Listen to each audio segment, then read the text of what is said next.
جسم. علم کا مطلب جنگوں کا علم کہ کیسے لڑائی لڑی جاتی ہے. تو اس سب چیزوں سے پتہ چلتا ہے کہ بھائی مسلمان کو اس کی طرف بھی توجہ دینی پڑے. ہمیں پاکستان سے محبت اس لیے بھی ہے کہ ہمارا ملک ہے, اور اس لیے بھی ہے کہ واحد ایٹمی طاقت ہے.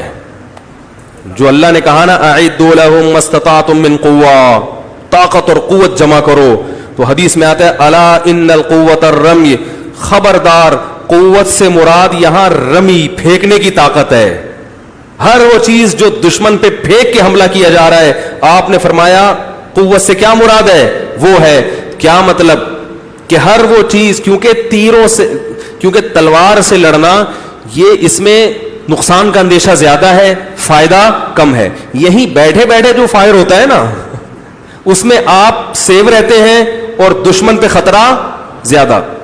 تو سب سے مضبوط جو پھینکنے والی چیز اس دنیا میں ایجاد ہوئی ہے اس کو کیا کہا جاتا ہے اردو میں, ایٹم بم. انگلش میں بھی یہی کہا جاتا ہے.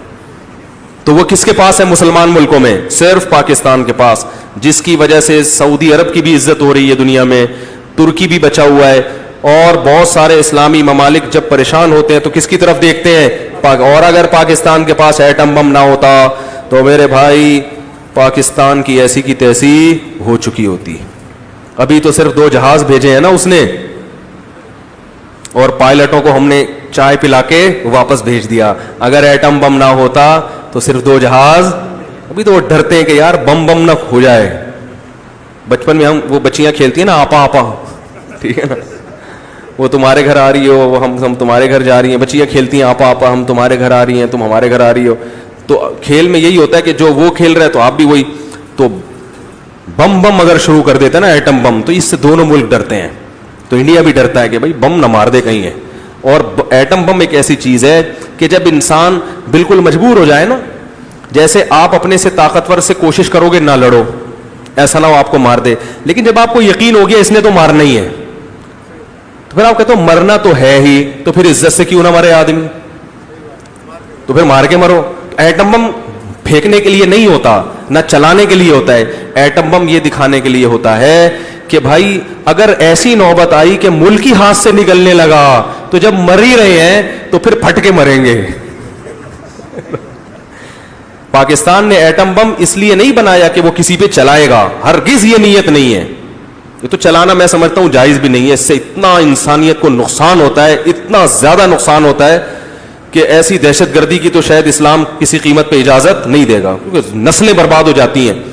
تو یہ چلانے کے لیے نہیں ہے, یہ بتانے کے لیے ہے کہ اگر ایسا حملہ ہوا, کسی نے ایسا کیا کہ ہم کو یقین ہو گیا کہ اب ہم دنیا سے جانے والے ہیں, تو پھر ہم پھٹ کے مریں گے, ٹھیک ہے نا. پھر ہم کیا کریں گے, ہاں پھر ہم مار کے مریں گے. جو پھٹنے کا مطلب تم پہ پھٹیں گے جا کے, یہ نہیں کہ خود ہی پھٹ جائیں گے. تو پھر ہم مریں گے. پھر جب تمہیں ہم پہ ترس نہیں آ رہا تو ہمیں تم پہ ترس کیوں آئے. تو ہمارے جب پاکستان نے ایٹمی دھماکہ کیا تھا نا, ہمارے حضرت مٹھائی نہیں کھاتے تھے, سخت نفرت تھی مٹھائی سے. حالانکہ عالم تھے, مولانا تھے, مولوی تھے, مٹھائی نہیں کھاتے تھے. لیکن حضرت کو ہم نے پہلی دفعہ دیکھا مٹھائیاں تقسیم کی حضرت نے, مٹھائی بانٹو, ایسا حضرت نے خوشی منائی تھی نا کہ ایٹمی دھماکہ کیا پاکستان نے. وہ بڑا مزہ آیا, سر فخر سے بلند ہو گیا تھا. خیر, داؤد علیہ السلام سے ہم نے یہ سارے سبق حاصل کیے ہیں بھائی. اللہ نے ان کا نبوت اس بیس پہ دی نا.